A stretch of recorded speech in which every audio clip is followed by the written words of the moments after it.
This is Bold Dominion, a state politics explainer for a changing Virginia. I'm Ari in Blue. Shortly after graduating college, I landed a fellowship at a radio newsroom out in the Midwest. Reporting on the local stories every day, I covered a lot of topics. Broadband, healthcare, toy drives, factory strikes. But the most intriguing story to me was the last one that I did there. It was about a prison education program. Educators from our local college went to a nearby prison every week and taught college-level classes. English, history, philosophy. Those classes were made up of the incarcerated men and women working towards their associate's degrees while also serving time. The story also got the biggest response out of any that I covered. People sent me messages of appreciation for writing it, and some had stories of loved ones who they say were unfairly locked behind bars. A story about how some people were helping folks in prison really struck a chord. Education can change a lot of people's trajectory in life. The more educated you are, the more likely you are to vote, to be civically engaged, to participate, to make good decisions, all of those things. So knowledge is power and education is power. And so, I'm a big proponent of education for everybody, including this population. That's John Donnelly, an educator at Piedmont Virginia Community College who also runs their higher education and prison program. We'll hear more from him later in the show. See, the U.S. has a prison problem. Until recently, we had the highest incarceration rate in the world, and we're still sitting pretty at number 6, with almost 2 million people serving time nationwide right now. And our good old Commonwealth of Virginia still beats that national average. Yippee.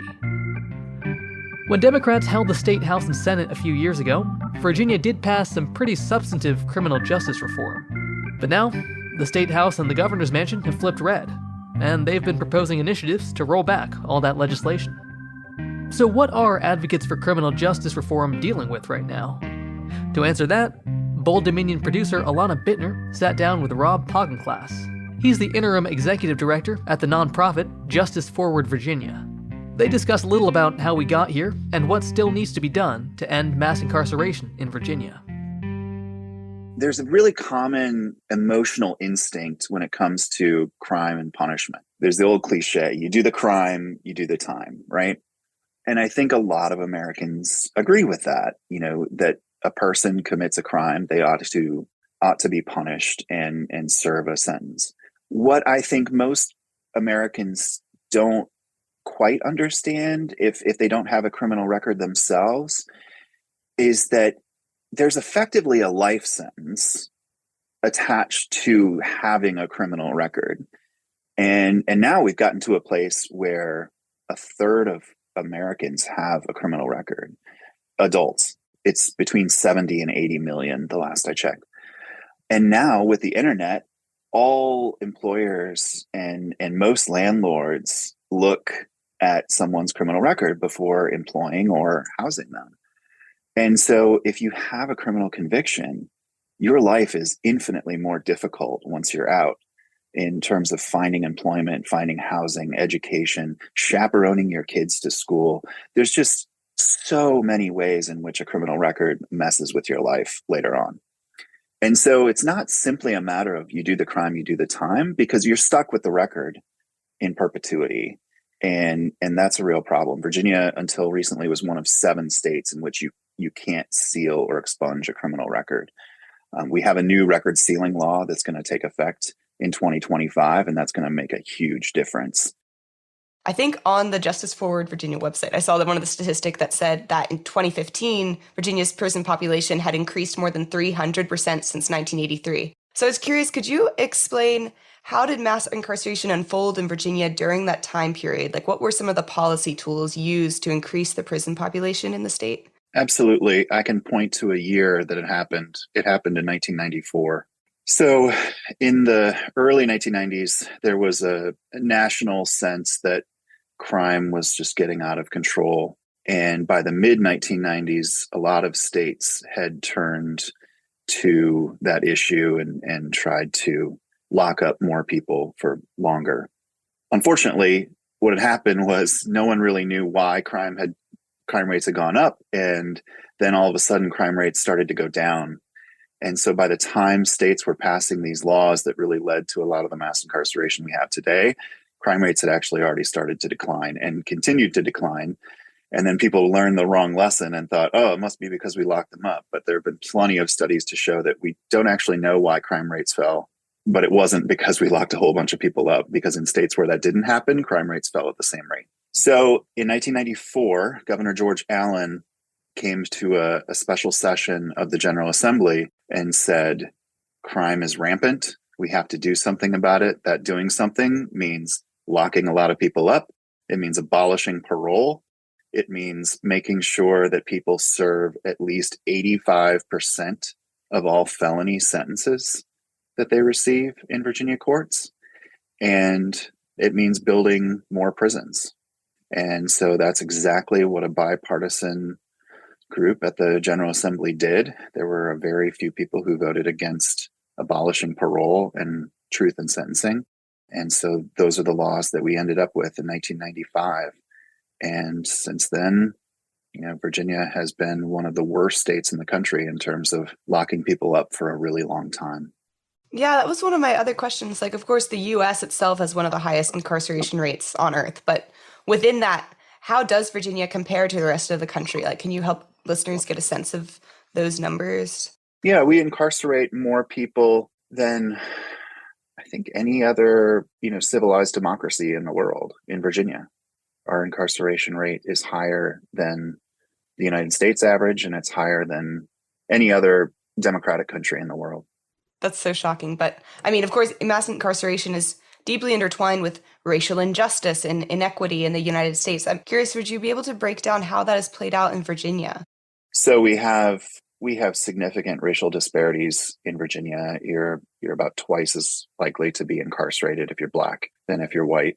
The prison population is close to 50% Black, even though African Americans make up about 19% of Virginia's population. And that's because we have racial disparities at every spot in the system. So when people are being stopped for minor traffic infractions, it's more likely they're Black than white. When people are being searched, it's more likely they're Black than white. When people are being arrested, it's more likely they're Black than white. When people are being charged, it's more likely they're Black than white. When people are being sentenced, it's more likely they're Black than white, and their sentences tend to be longer. Yeah, I wanted to dive into some of those issues that Justice Forward Virginia is taking a stance against to get people more familiar with a better picture of the obstacles someone within the justice system faces. I suppose to start off, I was curious if we could dive a little bit deeper into mandatory minimums. Could you explain how do mandatory minimum sentences work and what is their impact on mass incarceration in Virginia? Sure. So Virginia has a code section that says if you receive a mandatory minimum sentence, a circuit court judge who normally has a lot of power, they're the ones who sentence people for felonies, they have no authority to suspend that time. So the General Assembly has tied the hands of the judge and said, if it's a mandatory minimum, if that's what the prosecutor has charged, you have no discretion. You must sentence them to the full amount of time, and they must serve every day of it. So that's what a mandatory minimum is. And so a prosecutor can effectively decide the sentence of a person based on what crimes they charge, if there's a mandatory minimum for those crimes. There was a story that came up in the General Assembly this session about a young man who was at a party and some of his friends decide to rob some people. And he said, wait a minute, I wasn't part of that group. I'm not guilty of this. And everyone else pled out, and the prosecutor dropped a bunch of the mandatory minimum time. But for the person who said he wanted to go to trial and challenge it, they left them all the mandatory minimums on the table. And that young man got 33 years in prison, and so got more time than the folks who pled guilty. That's the real injustice of mandatory minimums, is that it penalizes people for exercising their constitutional rights. And so that's why Justice Forward has fought for eliminating mandatory minimums, because judges who sentence people every single day ought to be able to decide what a person's sentence is, not the General Assembly, who's not in court and seeing those cases on a case-by-case basis. I mean, you touched on this briefly in what you just said, but you had mentioned plea deals. And I was curious, could you dive a little bit deeper in breaking down how people can often feel incentivized to take a plea, but what are the implications of that for their case in their future? One thing that Justice Forward has worked on in coalition with other groups, the Pretrial Justice Coalition, is ensuring that as few people as possible are detained pretrial. So a large proportion of the people who are in Virginia's jails are not there because they were convicted of a crime. They're being detained pretrial. And that has enormous effects on the plea bargaining process. Because if you are locked up, you're far more likely to plead guilty to a crime you didn't commit than if you're out and working and housed and able to connect with your family and meet your lawyer at their office and talk about your case. The outcomes are exponentially worse for someone who is detained pretrial. And so many people just plead guilty, whether or not they committed the crime, because they're locked up pretrial. And that is no way to run a criminal justice system. We're just effectively allowing guilty people or innocent people to become guilty and get criminal records simply because we detain them pretrial. And so one of the issues that we've worked on is presumptions against bail. So for many years, Virginia had a list of crimes that simply if you were accused of the crime, a judge would presume that you should not get bail. And so we repealed presumptions. Senator Deeds carried a bill in 2021. We repealed presumptions. We said, if the judge decides you're a danger to the community or you're a flight risk, then you ought to be detained pre-trial. And if you're not, then you ought to be released. And so we've returned to that basic analysis on a case-by-case basis that judges will make that decision. And that has enormous positive impacts on plea bargaining because people don't feel like they need to plead guilty to crimes they commit when they're not sitting in jail. I also wanted to dive a little bit further into probation reform and post-conviction. Could you explain what is truth in sentencing and how has that affected mass incarceration in Virginia? Yeah, so that special session that I mentioned in 1994 that Governor Allen convened, they effectively did two things. They abolished parole, meaning that for most people, once they're sentenced, they have to serve the vast majority of that sentence. And the other piece of legislation that was passed really significant was truth in sentencing. And that truth in sentencing part says you have to serve 85%. Previously, you could get a 10-year sentence, but the parole board could decide after 3 that there was no risk to public safety in releasing you. And in 1994, we just made a policy choice that we're not going to let parole boards decide when people get out. Now, what's happened since then is the prison population continues to age. And so now we have nearly a fourth of all the people who are in prison are over 50 years old. And criminologists will tell you that most people who commit crimes, and especially violent crimes, are young. And so we're caging a lot of people in our prisons who are not likely to commit new crimes. And there's really not much of a release mechanism because we abolished parole and we have truth in sentencing. So during the really golden years of 2020 and 2021, there were a lot of awful things going around, but criminal justice reform in Virginia, it was a special time. We had 3 General Assembly sessions where we got a whole bunch of reforms passed. And one of those was to expand something called earned sentence credits. And this is how you go from serving 100% of your sentence down to 85. And so under the old regime before 2020, 2021, you could earn sentence credits that gets you down to 85%. So that if you're behaving yourself in DOC, then you'd only have to serve 85%. When we expanded earned sentence credits, we set up new rules that say if people are taking classes, they're working, they're not getting disciplinary charges from DOC, really leaves a lot of decisions up to DOC, which is not great. But it's still good because now there are some people who can get down to 65%.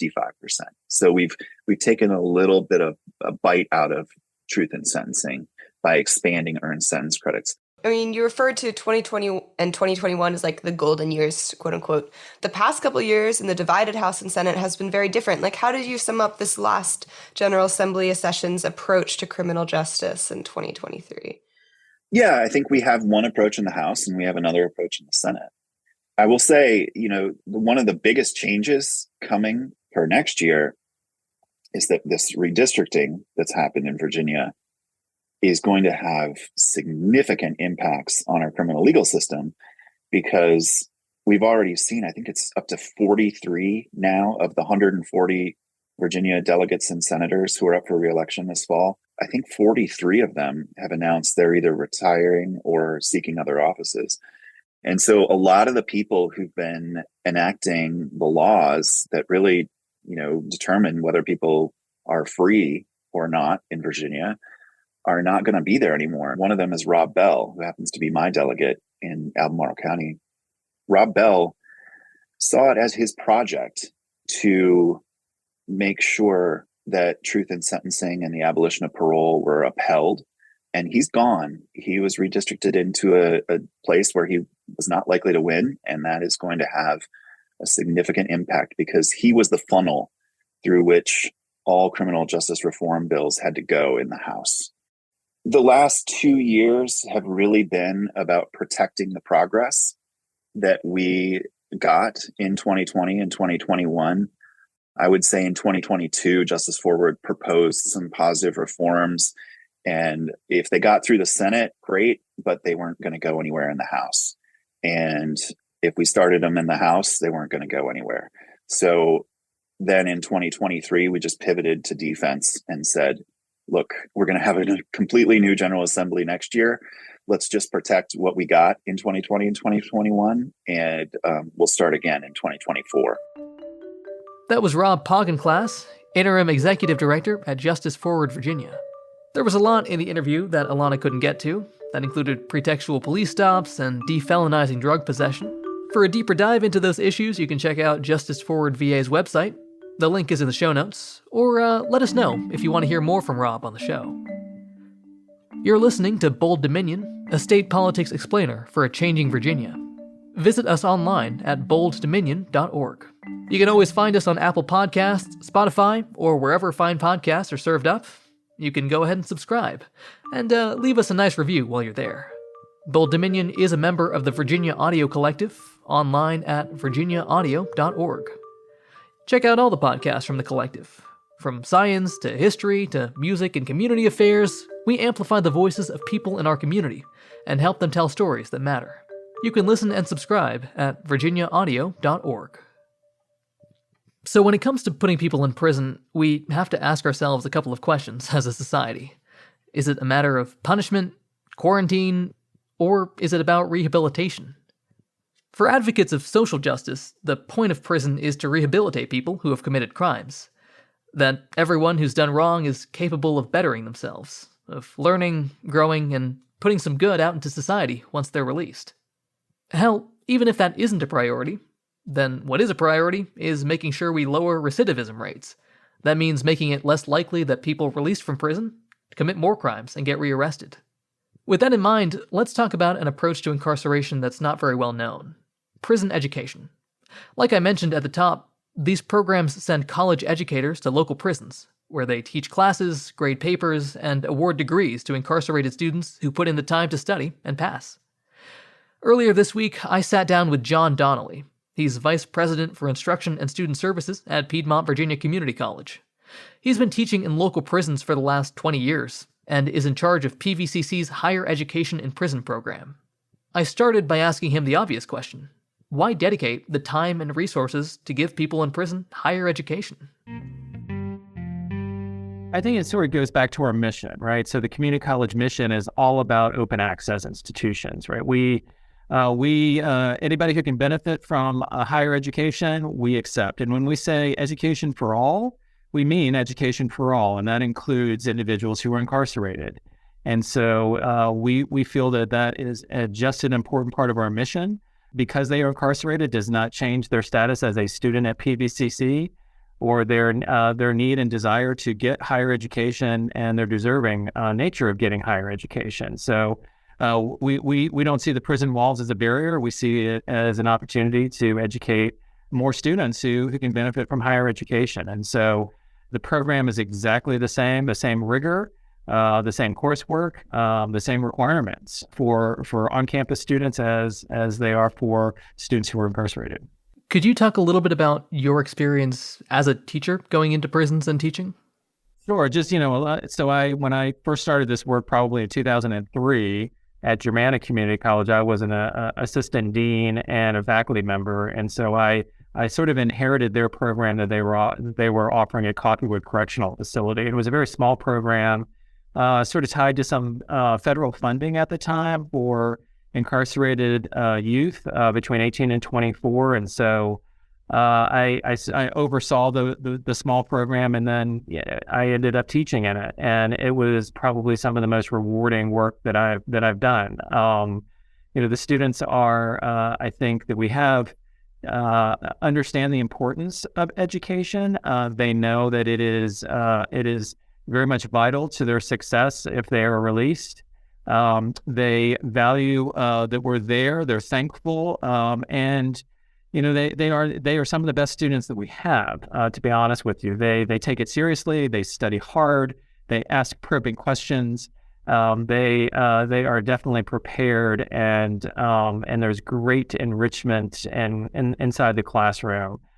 We see those students as individuals, as a community of scholars, just as they would be in any other classroom. And so I want, as a faculty member, I want to know what they think. I want to know their experiences. I want to try to help shape those experiences in different ways, to make them think differently, to critically think, all those things that we do as educators. And they don't have a lot of those opportunities. And being incarcerated oftentimes means you're a number. That there's not a lot of individuals who are asking you for your opinion or your thoughts or what you believe or where you've come from. We will value that, and that just actually makes the classroom much more enriching, and just really it's just an amazing sort of opportunity. Not that our traditional classrooms are not that, but it's just a unique and different experience for those who teach in that setting. So you mentioned some of the practical benefits, and I was wondering if you could talk more about that. I feel like when this topic gets discussed, one of the knee-jerk reactions is kind of, well, we shouldn't be wasting our money, throwing it away on these people. So what do you say to that? Again, our mission as community colleges, it's sort of our foundation, right? But I think if you look at some of the things that have happened lately about funding, so starting July 1 of this year, all incarcerated individuals across the nation who are eligible for Pell Grants will be able to get Pell Grants. And that is a long time coming, because that was taken away in 1992 by legislation and has just been approved and will be implemented in 2023. That bipartisan deal that occurred that doesn't happen very much in Washington anymore, but it did. So you had both sides of the aisle believing that in educating incarcerated individuals benefits them and society, right? So I sort of take it and sort of see it in two different ways, right? So there is always the benefit of education and recidivism. So we know there's lots of studies that folks who get education or who have education, whether that's K-12, whether that's college, some college, community college, bachelor's degree, their rates of recidivism are very much lower. And I think for a lot of legislators, that is a powerful message and a powerful reason to do this work. For others, and that includes me as a faculty member, it's also a social justice piece that, our students certainly have probably done things. They've made bad decisions. They are now incarcerated. They are serving their time, but at the same time, they are still human beings. And as our mission states, we educate all. And so to discount or exclude a group of people because they have made sometimes significant mistakes or serious mistakes doesn't sort of jive with our mission of educating all. And so It is because, we want to make them better people. We want to make them, understand society and be able to be productive citizens in society by using skills and knowledge and experiences and critical thinking to move this society forward in really good ways. So there's that recidivism, criminal justice sort of reason, and there's also sort of this social justice. I think they're both equally valid, and I'm glad that they both came together in this opportunity to provide some financial support to those who are incarcerated to be able to get degrees and certificates. So what does it take to make this kind of program work in terms of resources, personnel, that kind of stuff? Yeah, so I think the major hurdle here is tuition dollars, right? Before we had federal Pell, the basic barrier was students just couldn't afford it, right? They couldn't afford the tuition, and we have to charge tuition, right? We can't do this work for free because we need to pay faculty and the overhead and all of that. So it takes tuition dollars, which we have. But it also takes committed faculty. I think we need, we have a group of faculty who really feel passionate about this work, and they want to go. They want to teach. They ask to teach. So we need that. And also, because the federal government and Pell and the FAFSA can be a very heavy bureaucratic challenge, we need somebody to oversee the program. And so we have a dedicated full-time person who kind of oversees everything. And there's lots of things, if you can imagine, being distant, things happen. And so you've got to sort of physically take things and books and all sorts of logistical issues. And so having somebody to do that work or oversee that work is really instrumental, especially as we get bigger and we're going to educate more students. I think one of the things that is on the horizon that is really significant and a real need and is technology, because as everybody across the Commonwealth and across the nation is eligible, there will be more demand for this, right? And so not every college or university is willing or wanting to do this work. And so to provide as much access as we can, technology is key. We learned this in the pandemic. When the COVID came along, it shut our programs down because we were heavily dependent on in-person. And so we literally were on a hiatus for 2 years without any ability for students to continue their studies, which was devastating. So we see that the need just in those cases when, God forbid, another pandemic happened or something happened that is technology can help us continue on with that education. But at the same time, it can open up access. And I think one of the challenges for a lot of departments of corrections is how to implement technology, but yet keeping security foremost, which is their primary concern. Here in Virginia, I think we're slow to that. To be honest, I wish we were faster. I understand the need to balance those two issues, but if you look across the nation, you see at least a half dozen to a dozen states who have done this work, and I fundamentally believe that access to higher education through technology and security are not mutually exclusive. You can't have both because other states have done it and done it well. And so that's one thing. And also technology to help students with technology, right? We need to provide them access to online platforms for learning. We need to provide them with Excel and Word and all of those things that are really required, computer competency skills that are really required if you are to be released to be successful in society, right? And so that technology is slow to come as well, in addition to larger technology that can open up access for more students. And we see that the sky's the limit. There are many, I think 800,000, I think I saw a number, 800,000 incarcerated individuals who could be eligible for Pell Grants across the nation. That's a lot. I don't know how many in Virginia, but I know that we at PVCC and others who are doing this work in Virginia want to meet that need. That is our mission, and we want to be able to provide that education. But the only way to do it is through the use of technology, and we're not there yet, and we're really pushing hard to try to get there. Okay, so stepping back kind of broadly speaking, why should somebody who is sort of not very well versed in this topic not only be kind of interested, but care about the work being done here? Why does this matter? Well, I think it's the power of education. That's what it all is all about. I think you would say, anybody would say that, education can change a lot of people's trajectory in life. Even, the more educated you are, the more likely you are to vote, to be civically engaged, to participate, to make good decisions, to make a nice salary, all of those things. So knowledge is power and education is power. And so, I'm a big proponent of education for everybody, including this population, right? And so this population especially, because individuals have made poor decisions and they find themselves incarcerated because of that.